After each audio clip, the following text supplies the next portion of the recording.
Previdência. Olha, esse tema é fascinante. Esse é o momento efetivo de discutir e tentar entender as mudanças e compreender que, na verdade, há um mar de dúvidas sobre os rumos das relações de trabalho no Brasil com essa reforma previdenciária. E eu estou aqui tendo a honra, o prazer, o privilégio, não somente de coordenar o curso de pós-graduação online em Direito e Processo do Trabalho do SES e coordenar este congresso, mas também hoje tendo o prazer, a honra, a satisfação de conversar com dois queridos amigos, dois estimados colegas, dois talentosíssimos docentes, e eu fico dizendo aqui, os dois professores mais bonitos dos pós-graduação.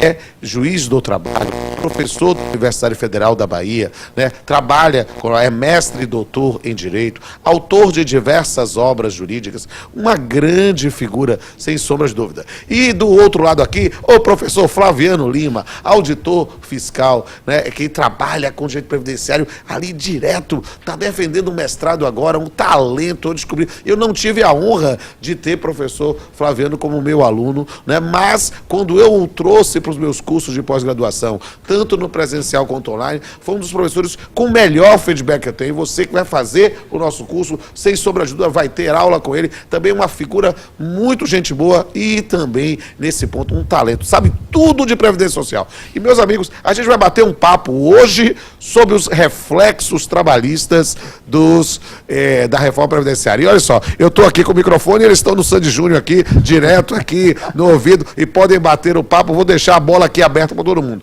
Porque, na verdade, há uma quantidade enorme de dúvidas. Não tenho a menor dúvida que há dúvida. E nesse ponto, nós vamos trabalhar aqui.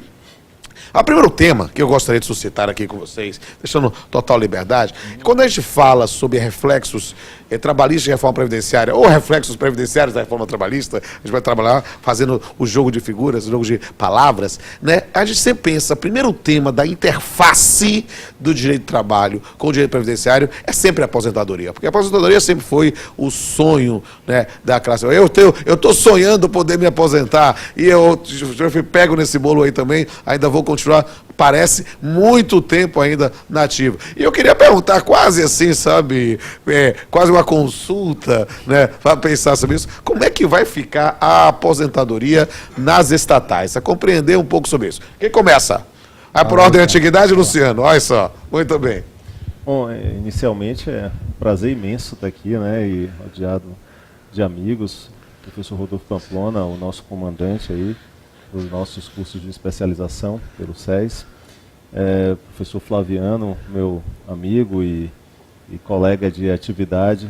Pois tratar sobre esse assunto é importante, essa interação entre o direito do trabalho e o direito previdenciário, são faces, né, de uma mesma moeda dos direitos sociais. E eu já começo lembrando, eu até conversava com o Flaviano antes de a gente iniciar, sobre uma particularidade que é muitas vezes esquecida, muitas vezes negligenciada.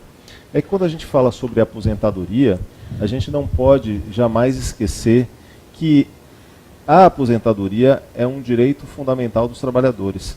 Está previsto lá no artigo 7º, inciso 24, né, são direitos dos trabalhadores urbanos e rurais, além de outros que visem a melhoria de sua condição social, aparece lá no inciso 24 a aposentadoria. Então você, meu amigo, minha amiga que nos assiste, já pensou na extensão e na aplicabilidade desse direito fundamental? O que significa, em outras palavras, é que o sistema jurídico deve procurar, na medida do possível, não atrapalhar o alcance desse direito social dos trabalhadores, não criar barreiras dificilmente transponíveis, né? Então, por conta dessas particularidades, é que nós buscamos, dentro dessa reforma, os aspectos que estão relacionados a direito do trabalho, direito previdenciário. Encontramos alguns. Por exemplo, como disse o professor Rodolfo Pamplona, aquele que diz respeito às aposentadorias que estão sendo oferecidas para os trabalhadores da iniciativa privada, mas das empresas estatais.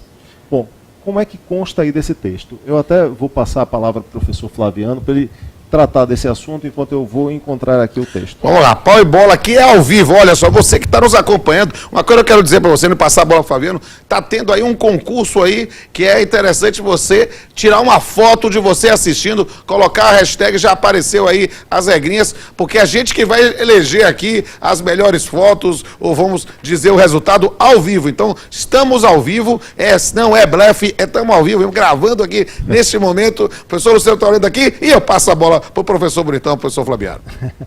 Boa noite a todos que nos assistem, boa noite, amigos. É uma enorme alegria estar aqui com vocês, ao lado de duas pessoas que fizeram e fazem parte da minha formação e que vieram a se tornar amigos, então estou muito feliz de estar participando. E esse tema, como bem disse Pamplona, que é interessantíssimo, as interações aí do direito previdenciário, das mudanças trazidas pela reforma da Previdência, há alguns impactos no direito do trabalho.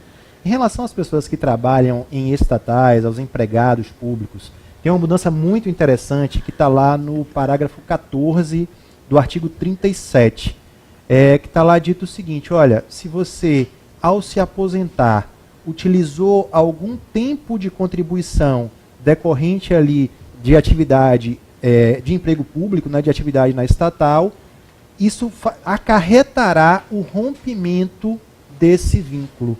Então, havendo a aposentadoria e nela sendo utilizado algum tempo de contribuição proveniente de atividade em empresa estatal, isso trará como consequência o encerramento do vínculo.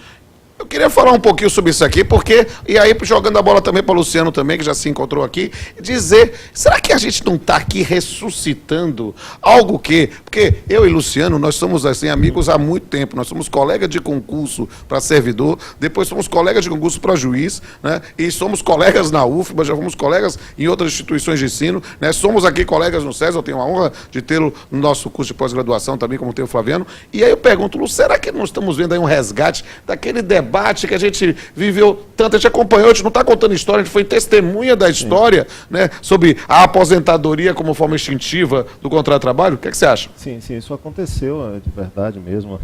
Artigo 453 da CLT, lá, nós ingressamos na magistratura em 1995, já tem um tempão, né? 24 anos aí, ó. E ano que vem eu vou fazer 5 lustros, olha que coisa chique, 25 anos, vamos embora. Depois disso, nós recebemos, né, informação normativa de que o artigo 453 passava a ter uns dispositivos que depois foram declarados como inconstitucionais pelo Supremo Tribunal Federal. Esses dispositivos previam que a aposentadoria espontânea ela gerava para o trabalhador que atuava na empresa pública e nas sociedades de economia mista uma extinção automática do seu vínculo contratual. Isso volta, só que volta, Rodolfo, dentro de uma emenda constitucional. Então, o status da norma já passa a ser outro. E o texto é o seguinte, ó, parágrafo 14 do artigo 37. A aposentadoria concedida com a utilização de tempo de contribuição, qualquer tempo de contribuição, mesmo que se tenha aí um pequeno tempo de contribuição decorrente de cargo, emprego ou função pública, inclusive do regime geral da Previdência Social, isso vai acarretar o rompimento do vínculo que gerou o referido tempo de contribuição. Então nós vamos ter aquilo que em direito do trabalho a gente chama de extinção do contrato por um advento de um evento, de uma ocorrência especial, que seria, no caso específico, a aposentadoria. Então, muita gente tem corrido para se aposentar, talvez antes da chegada desse texto normativo. E esse texto, ele acaba trazendo algumas dúvidas, que é principalmente aquela: para que fazer isso? Qual é a finalidade? Eu tenho as minhas hipóteses, é claro, né? Suscite-as, porque estamos aqui. O pessoal acredita que eu falo muito alto, então eu estou baixando o microfone aqui, vamos embora. Em realidade, para o serviço público, ou para qualquer fonte de gastos públicos, né, ou é aposentadoria ou é exercício das atividades que sejam desenvolvidas em atividade, né? Então, o que não pode, efetivamente, é o gasto ficar duplicado, gerar uma aposentadoria e, ao mesmo tempo, gerar o gasto de alguém que está em atividade. Então, me parece que a intenção é efetivamente diminuir a quantidade de pessoas que estão lá nessas empresas estatais, talvez para transformá-las em empresas mais atrativas, para elas serem transformadas posteriormente em empresas facilmente vendáveis ou privatizáveis, né? Talvez uma redução do quadro, talvez uma repetição daquilo que vivemos. O fato de 97. estarmos há algum tempo na magistratura, algum tempo na área jurídica, nos permite dizer isso. Não estamos contando história, somos testemunhas da história. E vimos notadamente no governo Fernando Henrique esse discurso de enxugamento da máquina pública, da máquina estatal, né? Justamente nessa ideia de talvez ir ao caminho da privatização. O que é que você acha, Fabiano?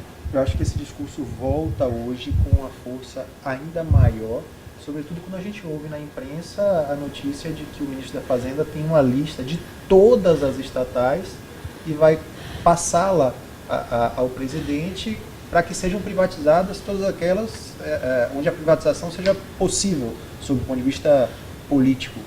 Mas é interessante observar como medidas como essa criam um efeito, às vezes, reverso, inverso. Porque você tem, hoje, diversas pessoas que estão trabalhando em empresas estatais e que, de repente, têm condição de se aposentar e estão apressando as suas aposentadorias, justamente para que elas sejam concedidas antes da reforma e, porque se forem concedidas depois, elas serão obrigadas a sair do emprego. Então tem muita gente aí trabalhando em estatal e pensando em antecipar a aposentadoria, obviamente aqueles que já preencheram os requisitos, né? E justamente para fugir à incidência dessa norma. E eu confesso a você que se eu estivesse nessa situação, eu não teria a menor dúvida que eu faria isso também, né? E Luciano, fala aqui. Para ficar sob o pálio do direito adquirido. Então, quem se aposentou antes não vai se submeter a nenhum tipo de violência da nova norma. Mas, sem dúvida nenhuma, o objetivo é esse, porque senão teríamos pessoas dentro das entidades estatais já aposentadas e ocupando um espaço dentro dessas entidades estatais. Então, o interesse, me parece que da norma é de fazer com que o desligamento ocorra automaticamente, uma extinção, né, por conta de um alcance, de um propósito, através da aposentadoria. Coisa que a gente viveu mesmo, Rodolfo. É verdade. E aqui o que é que eu quero suscitar mais ainda dentro dessa ideia do Congresso? E trazendo essa informação para você, meu amigo, para você, minha amiga, que está nos assistindo nesse momento, não esqueça de fazer a sua postagem, tira uma foto, bota a hashtag aí que já anunciou e aí a gente vai escolher as melhores. Mas o que eu quero falar aqui com vocês é saber... nós vivemos num momento de crise econômica, de discussão e do ponto de vista literalmente pecuniário. Há um aumento de alíquotas também nessa reforma previdenciária, né? Eu queria que vocês informassem, nos atualizem sobre o tema. Estamos curiosíssimos. Quem começa? Flaviano. Agora, antes de passar para esse tema, ainda relacionado ao tema então voltando aqui. Das pessoas que estão lá trabalhando em estatais, a gente percebe que a intenção é exatamente essa que nós havíamos mencionado, quando tem lá no parágrafo 16 do artigo 201, uma norma que passa a prever para os empregados públicos a aposentadoria compulsória, instituto que já existe para os servidores efetivos e passará a ser aplicado também aos empregados públicos e, como o professor Luciano vai colocar aqui, com algumas polêmicas, aí o texto trazido deixa algumas lacunas que certamente trarão aí várias discussões. Então vamos para as polêmicas. Traga as polêmicas aí, Luciano. A redação é enigmática. Opa. Olha só. O parágrafo 16 do artigo 201 é proposto, né? O que está lá na proposta de emenda. É até bom a gente falar isso, porque ainda há tempo de consertar. É verdade. Que se estiver sendo assistido aí por algum senador... ele pode fazer alguma Olha só, gente, estamos aqui convocando os senhores congressistas para participar também do 12º Congresso Jurídico Online do SES. Por quê? Porque o professor Luciano aqui, a voz da razão, vai poder trazer algumas referências sobre isso. Lu, a palavra é sua. Somos as vozes da razão, né, Flaviano? Flaviano concorda aí. Olha só o texto, gente. Ficou assim, ó. os empregados dos consórcios públicos, das empresas públicas, das sociedades de economia mista e das suas subsidiárias serão aposentados compulsoriamente, vírgula, observado o cumprimento do tempo mínimo de contribuição, vírgula, ao atingir a idade máxima de que trata o inciso 2º do parágrafo 1º do artigo 40, na forma estabelecida em lei. Bom, a gente tem aí uma forma estabelecida em lei, mas o que nos chama a atenção é o seguinte: para ter aposentadoria compulsória, segundo a redação que a gente acabou de ler, é necessário que se tenha o cumprimento, está escrito aqui, observado o cumprimento de tempo mínimo de contribuição. Que tempo mínimo de contribuição seria esse? O tempo mínimo exigível pela proposta de emenda constitucional. Tá? Então, quem não tem esse tempo mínimo de contribuição exigível, ele não vai conseguir se aposentar. Vai chegar ao limite dos 70 anos, tá? Que é o limite genérico, porque tem um limite de 75, previsto na lei complementar, mas normalmente para as carreiras públicas, etc. Então, mas para esses empregados de empresas públicas e sociedades de economia mista, acredita-se que o limite seja lá os 70 anos, mas se o indivíduo chega aos 70 anos e não tem ainda esse tempo mínimo de contribuição, ele não pode se aposentar. Então não há aposentadoria compulsória sem que exista o pagamento dos proventos de aposentadoria. O que se poderia imaginar é, bom, extingue-se o contrato também para esse cara quando faz 70 anos, que poderia ser a situação, porque a gente está falando aí de um bem público escasso. É verdade? Que é cargo público, emprego público, né? A gente tem que democratizar o acesso. Ninguém pode ficar ali até fazer 100, cento e tantos anos. Então, por conta disso, a ideia seria essa. Mas pelo que a gente nota, quando se exige o cumprimento do tempo mínimo de contribuição, parece que se está a exigir aí que o indivíduo, para se aposentar, precise ter um lastro de patrimônio de tempo de contribuição. Flaviano tem algumas opiniões aí adicionais, mas eu acho que todas elas vão no mesmo sentido. Diga aí, Fabiano. Sim. Vejam, é interessante situar que, primeira coisa, a idade será diferente. No caso do servidor efetivo, a aposentadoria compulsória se dá aos 75 anos. No caso do empregado público, essa aposentadoria compulsória se dará aos 70, como o Luciano frisou aqui essa diferença. Agora vejam, no caso do servidor efetivo, não se exige um tempo mínimo de contribuição. No exemplo limítrofe, nós poderíamos pensar em alguém que tenha ingressado no serviço público com 74 anos de idade. Um ano depois, quando completar os 75, ele seria aposentado compulsoriamente, levaria, claro, ali uma aposentadoria proporcional. No caso dessa norma que está sendo introduzida agora pela reforma da Previdência, isso não aconteceria com o empregado público, porque para o empregado público, além da idade dos 70 anos, se exige também o tempo mínimo de contribuição. Que tempo seria esse? Ora, 15 anos para a mulher, 20 anos para o homem, que é a regra genericamente introduzida pela reforma. Então, para que esse empregado público seja aposentado compulsoriamente, ele precisará preencher esses dois requisitos cumulativos: idade e tempo mínimo de contribuição.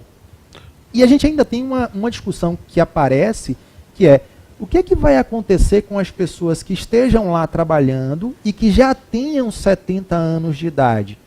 Com a promulgação da reforma, serão compulsoriamente aposentadas? E se já tiver 70 anos, mas não tiver ainda o tempo mínimo de contribuição, ficará aguardando apenas completar esse tempo mínimo para que então o seu contrato seja encerrado? Acho que são questões que ficam em aberto aí. Por uma má redação. Talvez se a redação fosse aperfeiçoada, né? Tudo bem que ele coloca uma reserva de lei ali, ó, na forma estabelecida em lei. E isso então pode jogar para uma eficácia contida depois, né? Mas de todo modo tem lá, observado o cumprimento do tempo mínimo de contribuição. Talvez tirar esse pedaço. É algo que, tornando-se direito positivo essa proposta, e a ideia é desse campo dessa reforma previdenciária, e caminha a passos largos nesse sentido, os senhores vão ter muitos bons temas para aprofundar na nossa pós-graduação, sem sombra de dúvida. Mas vamos passar para uma pergunta seguinte, porque o papo está tão bom que está rendendo aqui, a gente está falando, ainda estou na minha primeira pergunta, eu quero fazer a segunda, que é sobre as alíquotas, o pessoal quer saber sobre dinheiro, gente. Como é que vai ser essa situação? O pessoal vai fazer a alíquota tão pesada que vai confiscar? Que história é essa? Eu quero saber quem começa sobre a alíquota. Vamos lá. O Flaviano começa. Bom, para os empregados da iniciativa privada vinculados ao regime geral de previdência social, as alíquotas hoje são de 8%, 9% ou 11%. Sim. E a lei afirma que essas alíquotas são alíquotas não cumulativas. Significa dizer, tem uma escala com 3 classes e a pessoa verifica em qual das classes ela se encaixa a partir do seu nível salarial e a alíquota aplicada será única, será aquela alíquota aplicável àquela faixa em que a pessoa se enquadra. Bom, com a reforma, primeiro a reforma afirma que as alíquotas são progressivas. Significa que haverá ali uma incidência progressiva de todas as alíquotas sobre a remuneração da pessoa. E essas alíquotas mudam. Né? O que a gente tem hoje de 8, 9 ou 11 passa a ser de 7,5%. Então, quem ganha até um salário mínimo terá uma pequena redução aí de 0,5% na alíquota da contribuição, mas para aqueles que ganham um pouco mais, haverá uma elevação, porque as alíquotas passam a ser de 7,5%, 9%, 12% e 14%. Então a gente pode chegar, para as pessoas que têm uma remuneração aí mais alta, a uma alíquota de contribuição previdenciária de 14%. O que, quando a gente somar essa alíquota com a alíquota já do imposto de renda de 27,5%, a gente já vai passar a entrar no limite ali que a gente começa a discutir. Bom, e qual seria essa linha divisória que marcaria ali o que é confisco, o que deixa de ser confisco? A gente já está se aproximando dessa linha tênue. É verdade, porque vamos chegar perto, já ultrapassando 40% de contribuição, já vamos chegar a 4% a 50% do valor, ou seja, pode sobrar muito pouco de valor líquido para o servidor público. Luciano. É aí uma questão que se alinha com uma outra, que é de um princípio constitucional, que é o princípio da irredutibilidade dos salários, né, dos complementos salariais. Então, tudo bem, a gente pode encontrar situações até de relativização disso, produzidas pelo Supremo Tribunal Federal, mas a discussão ela acaba parecendo em um contexto novo e é possível que se discuta mesmo sobre a possibilidade de estarmos diante de uma redução dos salários sem que nós tenhamos um tempo para assimilar isso. Só lembro aqui que essa disposição ela não entra imediatamente em vigência, tão logo publicada a reforma. Mas também o tempo não é tão extenso assim, são 4 meses, não é?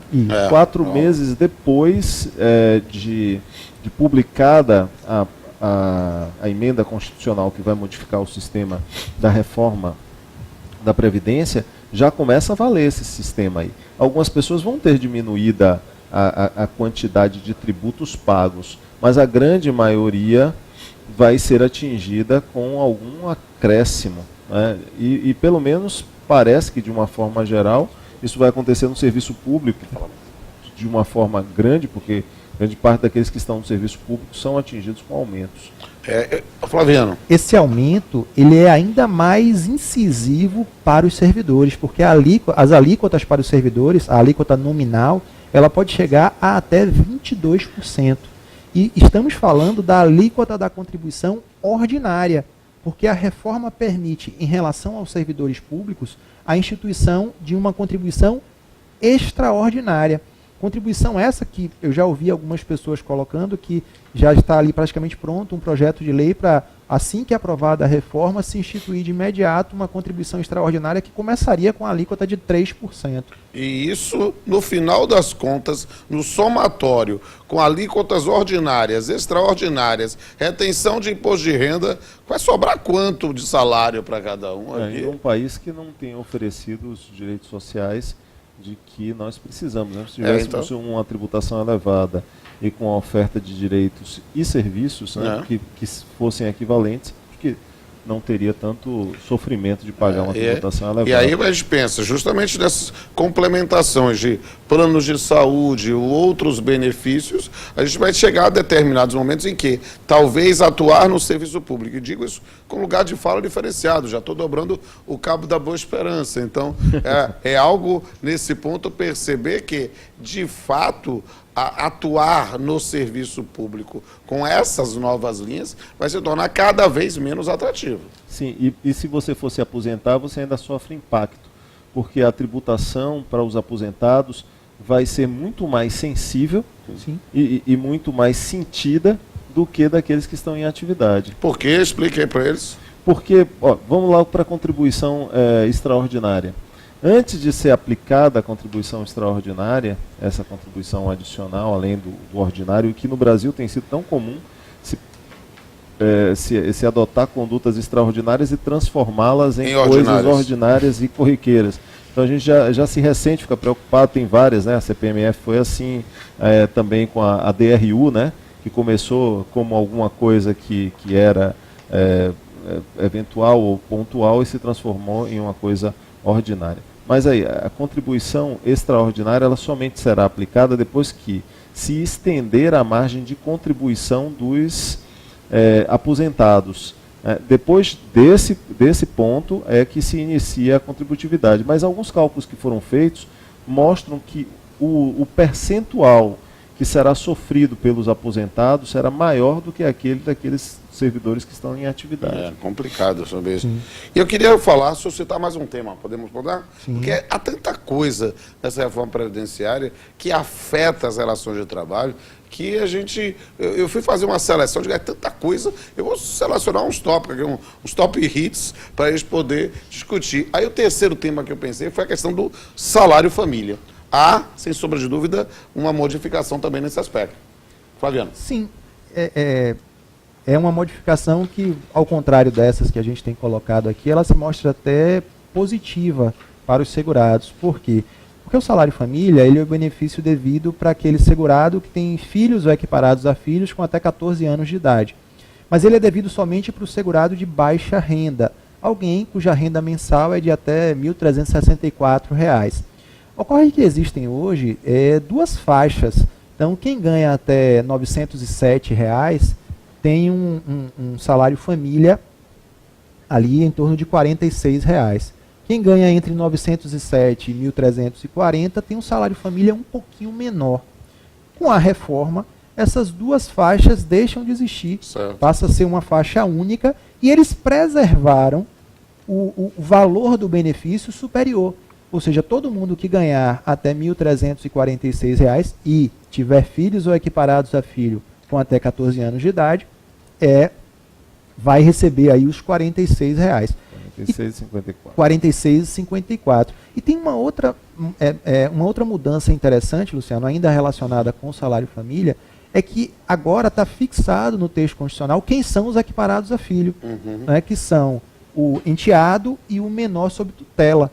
Havia, do ponto de vista jurisprudencial, uma grande discussão a respeito da questão do menor sob guarda, que, de certa forma, a emenda vai sepultar isso. Sim, aí. No regime geral da Previdência Social, saiu desde 1997 por visar um equilíbrio financeiro, considerando que ali uma senhora que tivesse bem velhinha, recebendo aposentadoria, poderia colocar como seu pupilo aquele netinho mais novinho de todos e, com o falecimento dela, gerar, né, a título de pensão, uma extensão até os 21 anos, pelo menos, né, a posição mais consagrada de que termina aos 21 anos a dependência previdenciária.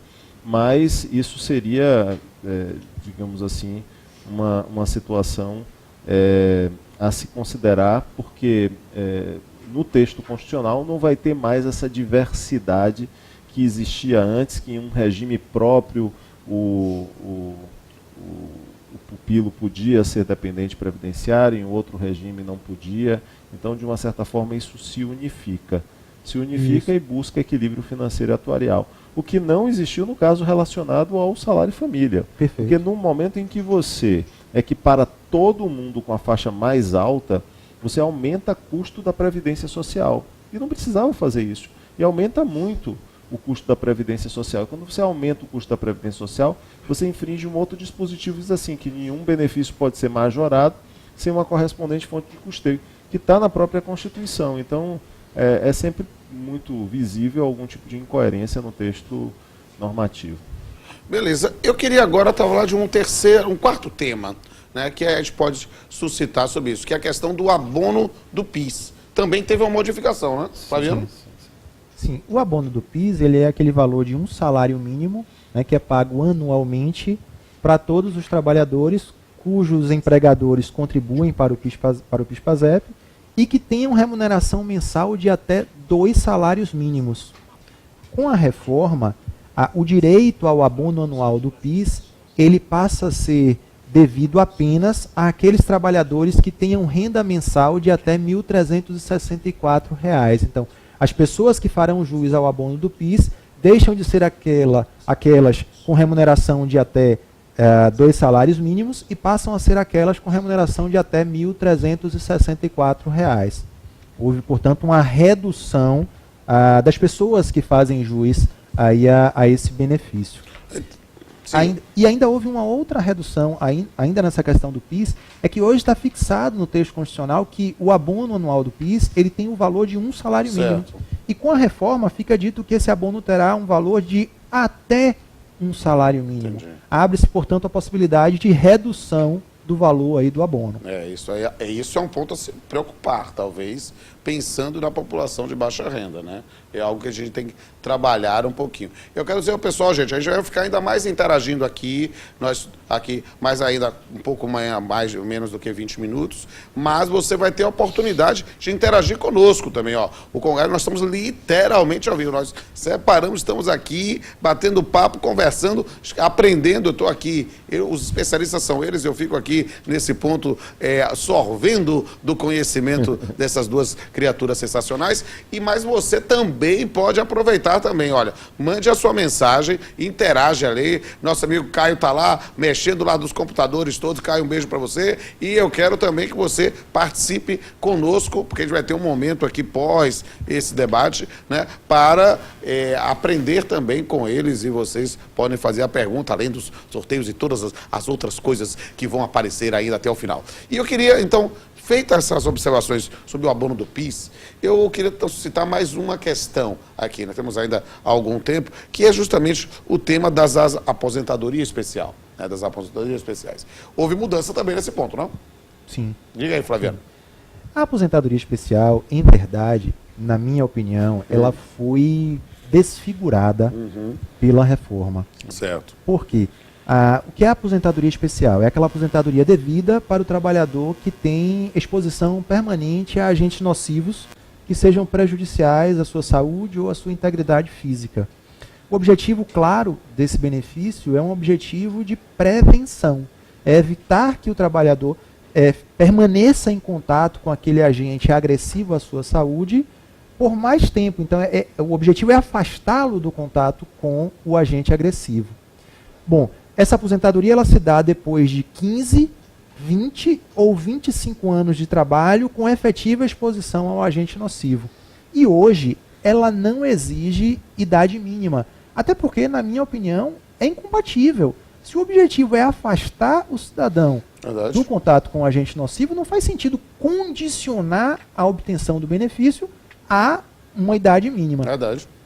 Com a reforma, contudo, introduziu-se ali a exigência de idade mínima mesmo para a aposentadoria especial. Então, quem trabalha ali com um agente nocivo de 15 anos, aquele que é um caso único, o cara que trabalha lá na frente de produção de uma mina subterrânea, além de comprovar o trabalho durante 15 anos, em contato com aquele agente agressivo, ele tem que comprovar uma idade mínima de 55 anos. Opa, e aí, evidentemente, note a lógica, desnatura a lógica da aposentadoria especial, né? É só a gente pensar, um mineiro, tá, trabalhador lá da mina subterrânea, ele começou a trabalhar aos 20 anos, trabalhou dos 20 aos 35, portanto tem os 15 anos de exposição. Pela regra atual, aos 35 ele teria direito a aposentar-se. A aposentadoria exige que ele se afaste do trabalho com exposição ao agente. E pela nova regra, ele terá que aguardar e até completar 55 anos. É óbvio que esse trabalhador continuará exposto ao agente nocivo. E sem sombra de dúvida, agravando a sua saúde, a impressão que dá é que fizeram a reforma previdenciária com uma perspectiva autorial, uma perspectiva econômica, contábil, Sim. e não pensando efetivamente em benefícios da Previdência. A ideia é que se tivesse exageros, se há exageros devem ser combatidos, mas você pensar numa lógica puramente da ponta do lápis é realmente, talvez, pensar nos extremos da insensibilidade. Luciano. Sim, e a gente tem que pensar também que isso acaba ferindo o direito fundamental à proteção em face dos riscos inerentes ao trabalho. Porque o que é que foi que o legislador constitucional fez quando previu a possibilidade de aposentadorias especiais? Ele pensou no fato de que se daria uma oportunidade para aquele que está lá solapado pelas condições nocivas de trabalho, uma oportunidade de essa pessoa chamar a atenção do Estado e dizer, olha, por favor, me tire dessa condição, porque a aposentadoria especial ela é espontânea. Se o camarada não pedir, ele fica lá na atividade violado, mas pode pedir depois perante o judiciário algum tipo de indenização fundada na responsabilidade civil do empregador. Mas ele pode também dizer assim, eu quero sair dessa vida. E eu quero sair dessa vida e o Estado te dá uma guarida, o Estado te dá uma proteção para que você não fique desprotegido. Você recebe, portanto, uma aposentadoria especial. O que eu queria chamar a atenção também é que nessa proposta de emenda constitucional existe um abandono de algumas nomenclaturas que são muito comuns. Por exemplo, muito possivelmente a gente vai ter que deixar de chamar a aposentadoria especial de aposentadoria especial. A aposentadoria especial é a aposentadoria por tempo de contribuição especial ou pelo submetimento de condições especiais de trabalho. Não se fala mais de condições especiais. Não aparece somente ali, quando vai se tratar de regras de transição, que se fala relacionado ao passado. Uma outra mudança também, não se fala mais de invalidez, né? Que é uma outra questão que a gente pode tratar, né, Flaviano? Sim, e você também, Rodolfo.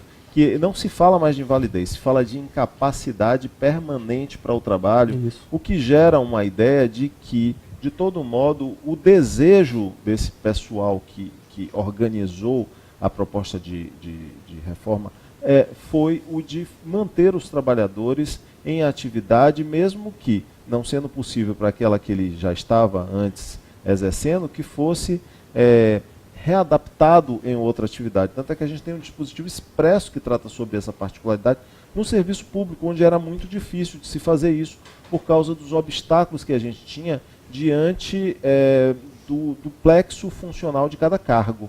Então hoje não, hoje vou até fazer a leitura do dispositivo, depois que o Flaviano fizer um comentário, mas hoje nós temos uma disposição expressa sendo incrustada no texto constitucional, para que não se possa dizer, não, eu não posso mudar você para readaptar você para uma outra atividade, porque o seu plexo funcional, aquele para o qual você fez o cargo, seria desrespeitado.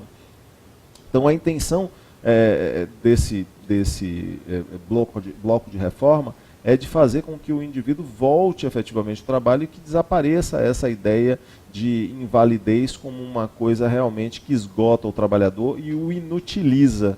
Né? Então se abandonou muito a ideia de invalidez e dessa forma eu acho até interessante, porque a gente trabalha muito sob o contexto da adaptação razoável, né? da inserção do trabalhador em outras posições que não aquelas em que ele normalmente estava, porque se a gente considera que realmente o trabalho dignifica o homem, é sinal de que a gente tem que procurar dar o trabalho mesmo para aquele que tem condição de trabalho, mas que não pode mais realizar aquela atividade anteriormente exercida. Flaviano, a palavra é sua. Em relação à aposentadoria especial, tem alguns outros pontos que eu acho também assim, importantíssimos. Primeiro, eu concordo 100% com a expressão de Rodolfo, quando ele diz assim, olha, a reforma foi feita com um olhar puramente atuarial. Mas é interessante que esse olhar em relação à aposentadoria especial não se justifica, porque a aposentadoria especial corresponde aí a aproximadamente 5% das aposentadorias por tempo de contribuição. É uma, como a gente diz no dia a dia, na linguagem coloquial, é a economia de palito. Verdade. É deixar de atender, de prestar atenção na saúde do trabalhador e, digamos assim, o que vai efetivamente se obter de economia com isso na minha opinião, não justifica.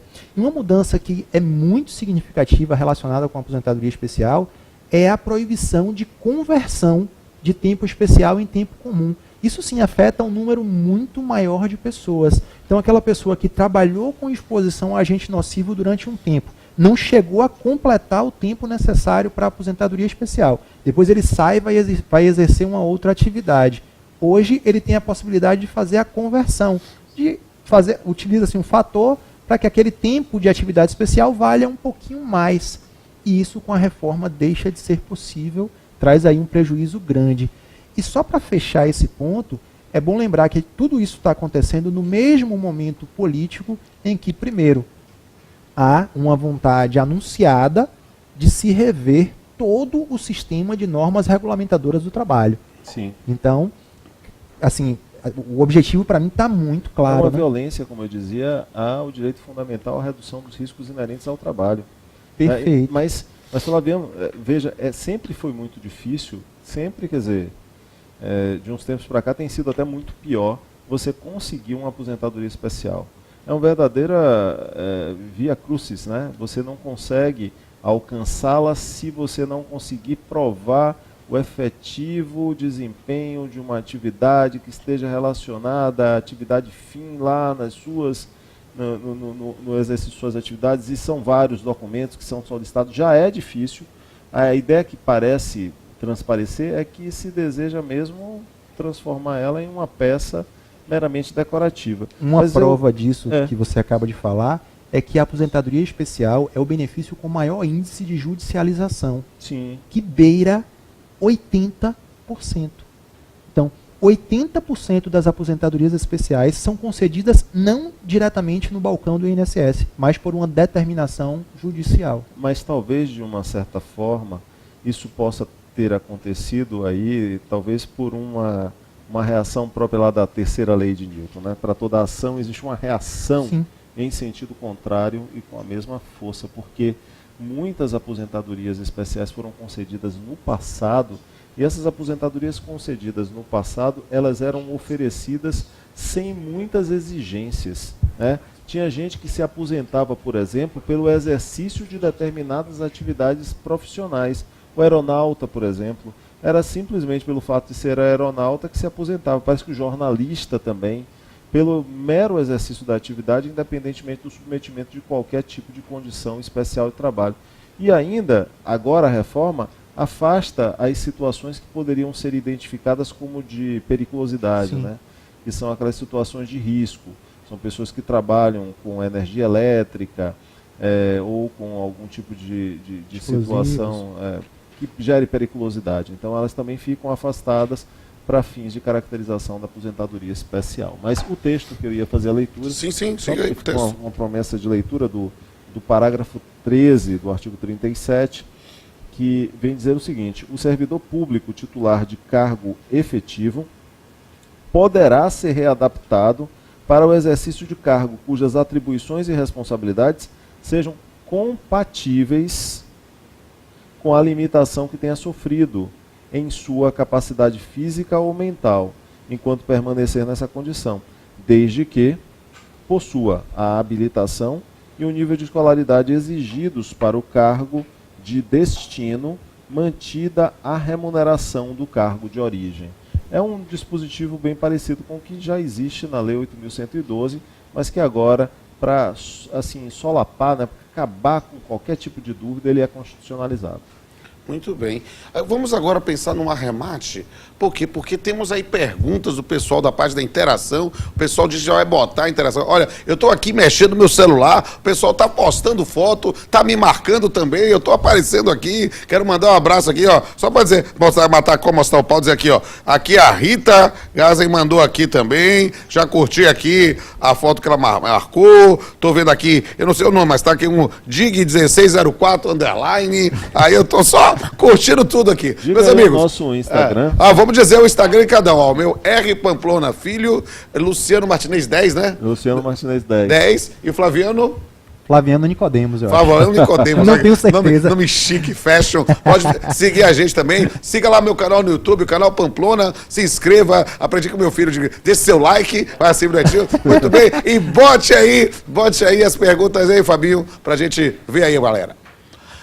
É por ler aqui? Então, Felipe Rodrigues diz, excelente debate, parabéns e obrigado, Cé, sempre trazendo discussões bem contextualizadas e com uma ótima didática, e como sempre na mesa, só feras. Bem, as feras aqui, talvez assistam meu caro lutador de boxe, sou eu mesmo, mas as feras do direito previdenciário são esses duas aqui, figura Zara. Bota uma pergunta aí.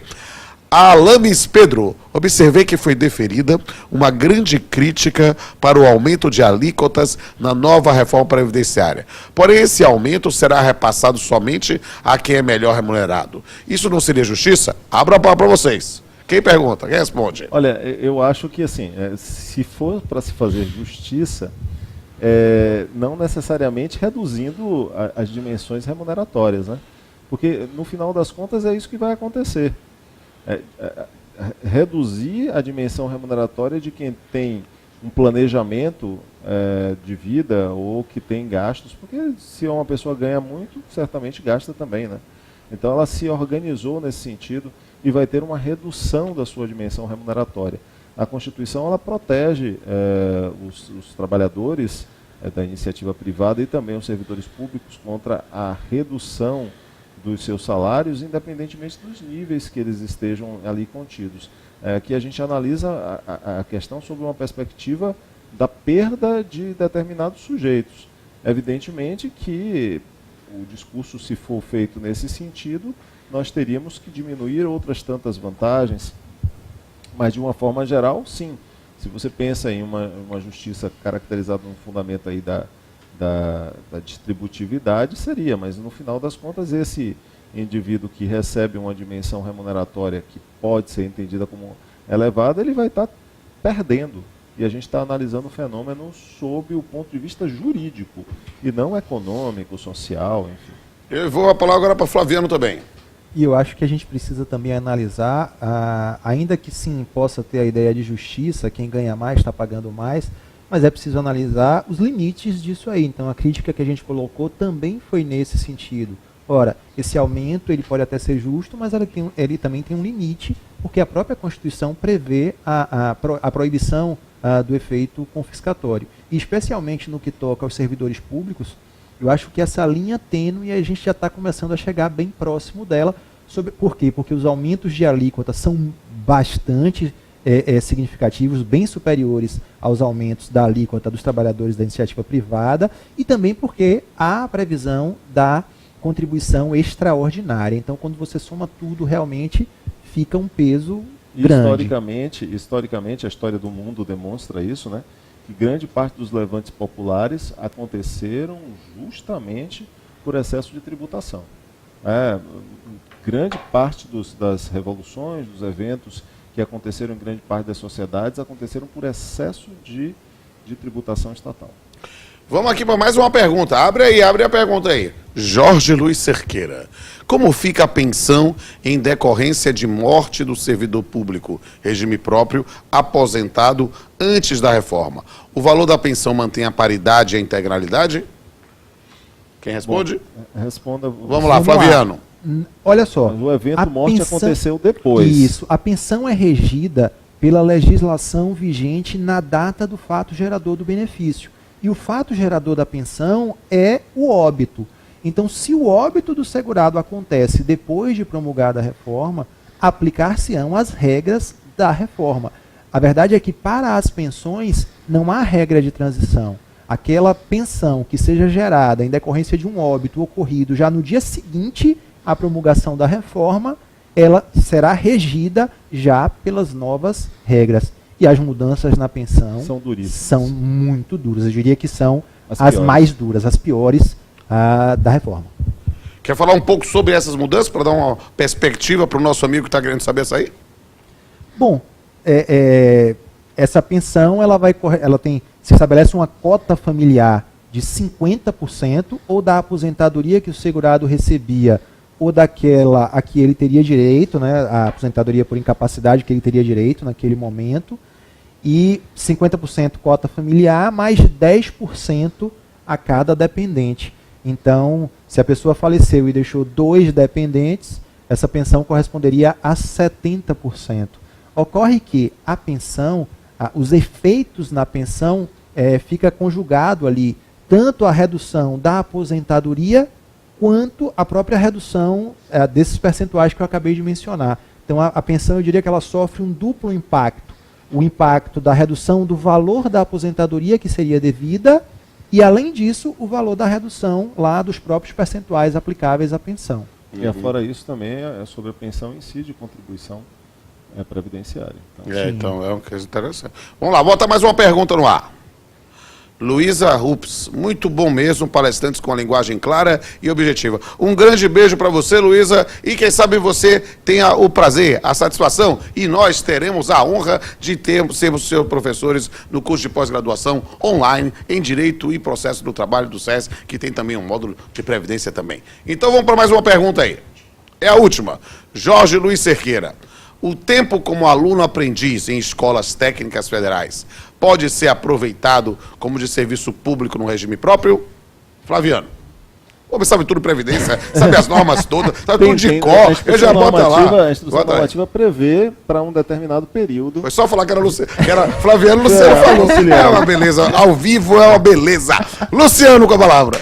A instrução normativa 77 de 2015 prevê que em um determinado espaço temporal, isso foi considerado como tempo de contribuição. Aliás, o grande problema que a gente tem é de identificar o que é ou não contado como tempo de contribuição. Então, por conta dessa particularidade, é sempre importante consultar aquilo que tem sido entendido, pelo menos, se for o caso de aposentadoria do regime geral da Previdência Social, dar uma olhada na instrução normativa para se entender o que é identificado ou não como tempo de contribuição e até mesmo, se for o caso, porque só se pode falar de aposentadoria se cumprir isso, de carência, tá? Então, nesse momento aqui, já acabou o tempo, mas nós estamos aqui batendo um papo e que bom que vocês estão participando do Congresso. E agora é o momento do seu resultado do concurso. Vai aparecer na tela aí. Vamos lá, joga na tela. Aqui, Joyce Gardman, eu não consigo enxergar, já não tenho mais idade para enxergar as letrinhas pequenas, mas aí... Joyce Gardman, quem mais? Bota outra aí. A gente tem que escolher aqui, Frank Arles, olha, tá agora pensando, a cara pensativa, agora a cara de brabo. Vambora, Frank Arles é o número 2, vambora. Michele Ramos aqui, a cara assim, ó, tá refletindo. Olha o Luciano, ela tirou foto com o bonitão aqui, muito bem. Beleza. É o bonitão da esquerda. Ali, Davi Lins, muito bem. Quem mais aqui? Com a professora Silvia aí, a Alana Andrade, tirou a foto. A bonequinha, olha que fofinha, muito bom. Tiago Oliveira também aí. A camisa ali é do Flamengo ou do Vitória? Deixa eu ver aqui. É do Flamengo. Do Flamengo, tudo bem. Ali tá pra dentro. E nós três ali. E obrigado também a você. Obrigado mais um também. E tem mais aqui? Tem mais gente? Tinha um monte de gente. Tem mais gente que me marcou aí que não apareceu, não. Não sei se deve estar em outros lados. Porque só são 4. Esses são os melhores, pra gente escolher? É pra escolher o melhor desses 4? O que vocês acham? Vocês vão decidir aqui, ó. Aqui. Vamos lá, devagar. Vamos embora. Vamos aqui, rapaz. Tiago... Alana, David, Davi, muito bem, Michele e Frank. Quem que a gente vai escolher? E Joyce também. Vou escolher 4 de 5? Tem 5, eu escolhe 4, é isso? Eu escolhi o Michele. O Luciano, a Michele conquistou o Luciano porque botou ele no ar. Então, quem mais aí? Vamos lá, escolhe aí. De novo. O Frank mandou 2 fotos, né? Então é chique, né? O pensador ali. Do pensador, a outra foto? Olha lá, mas ela tá pensadora. Mas é para escolher 4, vamos escolher. Pronto, então vou escolher Michele, Luciano já escolheu Michele, né? Quem mais? Flaviano escolheu qual? O pensador ali, o pensador. Flaviano escolheu o pensador ali, cadê aqui? Volta ali o pensador lá de novo ali. Aquela camisa do esporte. Rapaz. Será que é do esporte? Não sei. Não, tem o CRF ali, o Clube de Regatas Flamengo. Muito bem, que então ele escolheu o do Arles, a outra, outra. Isso, essa aí. Meio pensativo. Essa aí, a número 2 aí.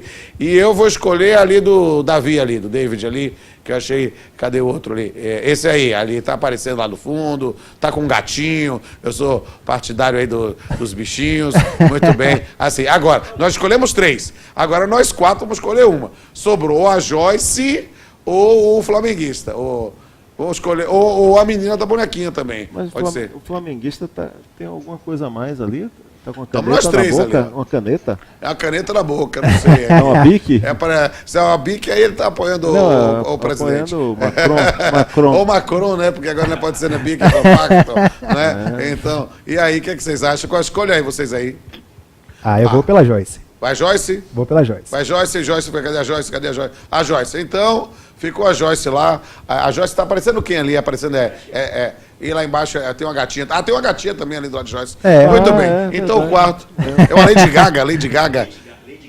Lady Gata é o nome da gatinha. Então, estão escolhidos 4 vencedores aí. Muito bem. Um beijo para todo mundo. Eu me senti a Xuxa. Foi muito bom estar com vocês. Muito bom brincar com vocês. E aí, nesse momento, a gente encerra a nossa participação aqui. E vocês vão ter a oportunidade de, em continuidade ao nosso congresso, ouvir um fantástico professor também do nosso curso de pós-graduação online. Vocês já tiveram a professora Silvia, tiveram esses 2 fenômenos maravilhosos, poderosos, intergalácticos do direito previdenciário, Luciano e Flaviano, quase uma dupla sertaneja, e agora vocês vão ter o prazer, o privilégio, a satisfação enorme de ouvir um talento da nova geração, o professor Danilo Gaspar, também tratando justamente dessas questões, dos efeitos, dos reflexos, do futuro das relações de trabalho pós-reforma previdenciária. Até a próxima.